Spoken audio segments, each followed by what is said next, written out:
పుష్ప తగ్గేదేలే అంటే పుష్ప 2 అస్సలు తగ్గేదేలే అంటున్నాడు.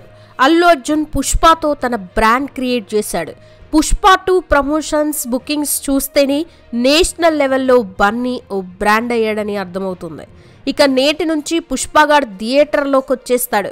ఇప్పటికే అన్ని చోట్ల హౌస్ఫుల్స్ అయ్యాయి. టికెట్ బుక్ చేద్దామంటే దొరకని పరిస్థితి ఏర్పడింది. 12,500 స్క్రీన్లలో సినిమాను రిలీజ్ చేస్తున్నారు. అయినా చాలా మందికి టికెట్లు మాత్రం దొరకడం లేదు. అంటే పరిస్థితి ఎలా ఉందో అర్థం చేసుకోవచ్చు. పుష్ప 2 ప్రీ రిలీజ్ బిజినెస్ చూసే చాలా మంది నోరెళ్లబెట్టారు. ఇండస్ట్రీ మొత్తం అవాక్కయి పుష్పగాడి వైపు చూసిందే. ప్రీ రిలీజ్ బిజినెస్ కొస్తే 1000 కోట్లు కొల్లగొట్టి బాలీవుడ్ స్టార్లని సైతం భయపెట్టేశాడు. ఇక ఇప్పుడు కేవలం అడ్వాన్స్ బుకింగ్స్ తోనే 100 కోట్లు రాబట్టి అందరూ తన కిందే అని మరోసారి పుష్పగాడు చాటి చెప్పాడు. ఇప్పటికీ బాలీవుడ్లో కొంతమంది స్టార్లు 100 కోట్లు కొట్టేందుకు కింద మీద పడుతున్నారు. కానీ బన్నీ మాత్రం కేవలం అడ్వాన్స్ బుకింగ్స్ తోనే ఆ 100 కోట్లను రాబట్టాడు.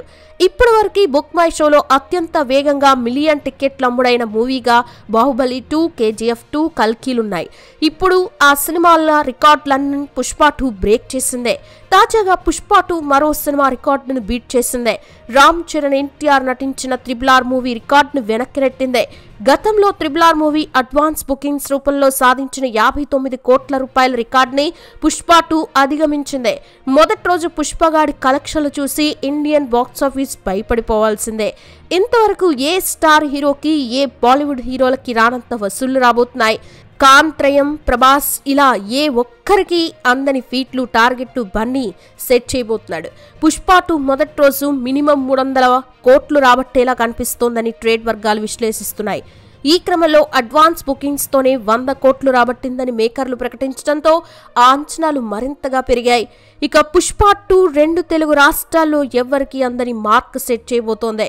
మళ్ళీ ఈ టార్గెట్ ను రీచ్ అవ్వాలన్నా, బ్రేక్ చేయాలన్నా కూడా రాజమౌళి, మహేష్ బాబు ప్రాజెక్ట్ రావాల్సిందే అని అంటున్నారు. అంతవరకు ఈ రికార్డు సేఫ్ అయ్యేలా ఉందని అంతా విశ్లేషిస్తున్నారు. కేవలం నైజాంలోనే 100 కోట్ల టార్గెట్తో పుష్ప 2 దిగుతోందన్న సంగతి తెలిసిందే.